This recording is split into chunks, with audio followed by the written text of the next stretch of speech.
सप्रेम जय भीम।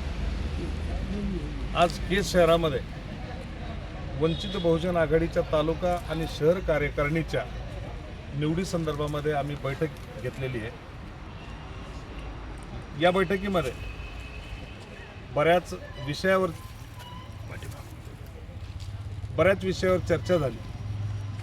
आजची ही जी बैठक आहे केज तालुक्यातील पूर्ण सर्कलचे पदाधिकारी कार्यकर्ते यांना या बैठकीला बोलवलं होतं, पण वेळेअभावी काही या बैठकीला पोहोचू शकले नाही।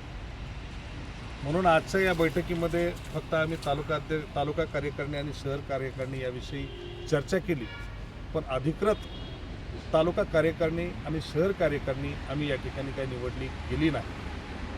त्याचं कारण असं आहे की आजच्या बैठकीला बऱ्याच सर्कलमधील पदाधिकारी अनुपस्थित होते।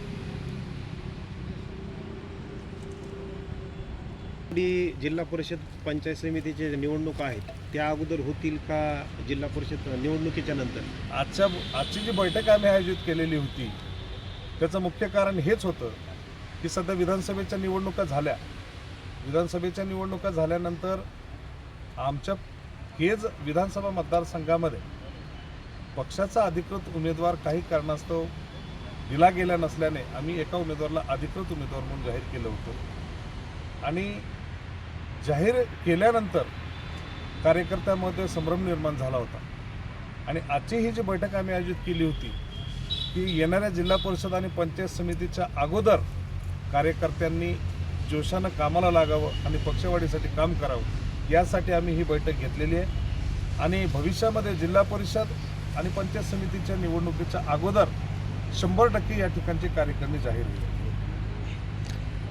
तालुका अध्यक्ष निष्ठावंत असेल का नवीन कोणी येणार पक्षामध्ये?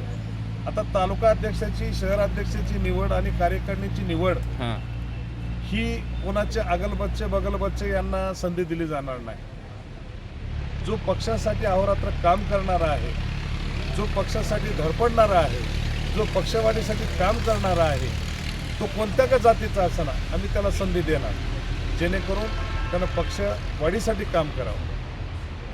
मागच्या काळामध्ये आपल्या पक्षामध्ये अनेक गट होते, तर हे गट एकत्रित कसं करणार आपण? आता एकंदरीत आपण जर पाहिलं तर असा ह्या महाराष्ट्रातला कोणता पक्ष नाही की ज्याच्यामध्ये गटतट नाही। वंचित बहुजन आघाडीमध्ये तुम्ही म्हणता गटतट, पण आमच्यामध्ये गटतट नाहीत। आमच्यातले थोडेसे मतभेद आहेत आणि ते दूर करण्यासाठी आम्हाला वेळ लागणार नाही। ज्यावेळेस आम्ही एकत्रित बसू त्यावेळेस एकमेकाच्या मनातले रुसवे फुगवे असतील, मतभेद असतील, जरूर आम्ही ते दूर करू। येणाऱ्या काळामध्ये कार्यकारिणीच्या निवडीच्या संदर्भानं आपण केज तालुक्यातील कार्यकर्त्यांना काय आवाहन करता? मी केज तालुक्यातील कार्यकर्त्यांना असं आवाहन करतो की बाबा हो, तुम्ही जे म्हणता की आम्ही बाळासाहेबांचे कट्टर सैनिक आहोत, बाळासाहेबांचे कट्टर समर्थक आहोत, राजग्रहाशी एकनिष्ठ आहोत, तर माझं हे सांगणं आहे की आज आपण पाहतोय की श्रद्धेय बाळासाहेब आंबेडकर यांनी 75 ओलांडून बाळासाहेब आंबेडकर पायामध्ये भिंगरी बांधून पूर्ण महाराष्ट्रामध्ये फिरत आहेत। त्या विधानसभेचा अगोदरचा आपण एक व्हिडिओ पाहिला असेल, त्या व्हिडिओमध्ये बाळासाहेबांची अँजिओप्लास्टी झाल्यानंतर बाळासाहेबांनी ICUमधून आपल्या पदाधिकाऱ्यांना आव्हान केलेलं आहे।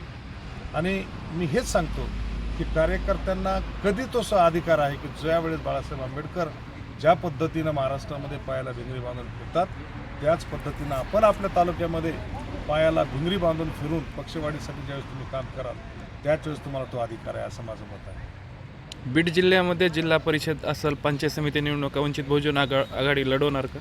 100% निवडणुका लढवणारच। त्याचं कारण असं आहे की तो आमचा संविधानिक अधिकार आहे। जिल्हा परिषद आणि पंचायत समितीच्या निवडणुकामध्ये आपण कोणासोबत युती वगैरे करणार आहेत का? तो पक्षश्रेष्ठींचा निर्णय आहे। पक्षश्रेष्ठींकडून जो आदेश येईल तो आदेश आम्ही पाळणार।